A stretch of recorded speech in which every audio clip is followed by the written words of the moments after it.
আশা করি এই ভিডিওটা আগে কোনো দিনই কেউ শেয়ার করেনি।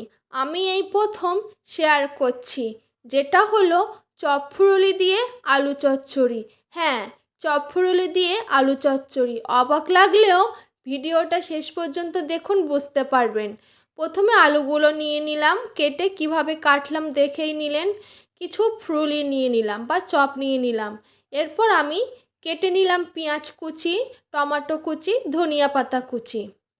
দিয়ে দেব কিছু শুকনো মশলা, দিয়ে দিলাম শুকনো লঙ্কা, তেজপাতা, এলাচ, দারুচিনি। তেলটা গরম হয়ে গেলে এলাচ, তেজপাতা এগুলোই দিয়ে দেব। একটু হালকা কিছুক্ষণ রান্না করে নেওয়ার পরে আমি দিয়ে দেব একটু পাঁচফোড়ন। পাঁচফোড়নটা দিলে খুবই সুন্দর একটা সুগন্ধি বার হয়। এরপর দিয়ে দেব পেঁয়াজ কুচি।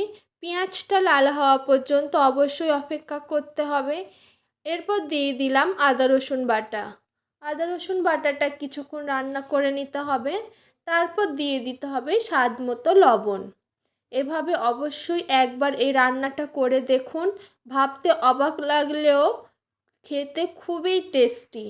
বিশ্বাস না হলে ভিডিওটা দেখে একবার বানিয়ে দেখুন কতটা টেস্টি হয়।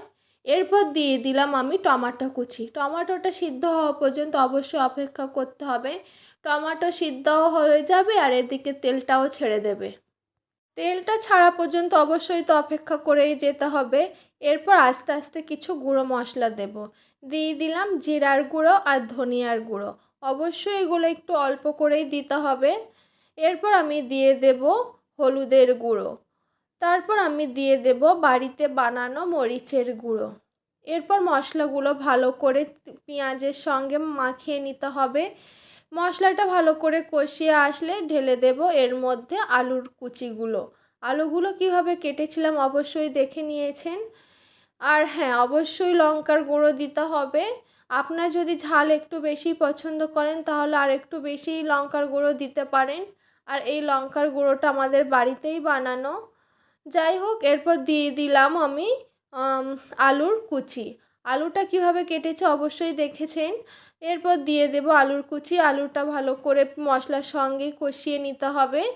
তারপরে জল দিয়ে একটু কিছুক্ষণ রান্না করে নিতে হবে। অবশ্যই ঢাকনা দিয়ে রান্না করে নেবেন।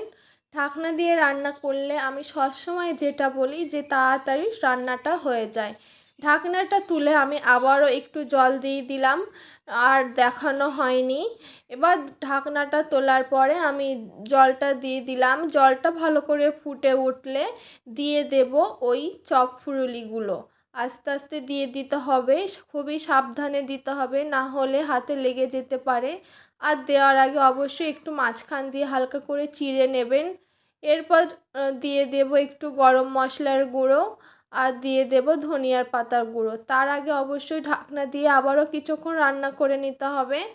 ঢাকনাটা তুলে নিলাম। আর একটু ঝোল ঝোল অবস্থায় রেখে দিতে হবে, না হলে চপের মধ্যে ওই জলটা টেনে নিতে পারে। ধনিয়া পাতা দিয়ে দিলাম। এরপর আমি নিভিয়ে দেব। এভাবে অবশ্যই এই রান্নাটা একবার করবেন, দেখবেন কতটা টেস্টি হয়। নিভিয়ে দেওয়ার পরে আমি পরিবেশন করব। আমার রান্না রেডি হয়ে গেছে। দেখুন কতটা সুন্দর হয়েছে, দেখতে যতটা সুন্দর হয়েছে খেতেও অতটাই টেস্টি। আপনারা এটা সাদা ভাত বা রুটির সঙ্গেই খেতে পারেন। আর আপনারা চাইলে একটু চিনিও দিতে পারেন। খুবই সুন্দর হয়েছিল খেতে। এটা আমি বাড়িতে প্রায় বানিয়ে থাকি। ভাবলাম আজকে শেয়ার করব, তাই শেয়ার করলাম। ভিডিওটা কেমন লাগলো অবশ্যই কমেন্ট করে জানাবেন। ভালো লাগলে অবশ্যই বন্ধুদের শেয়ার করবেন। আবারও দেখা হবে নতুন একটা ভিডিওতে।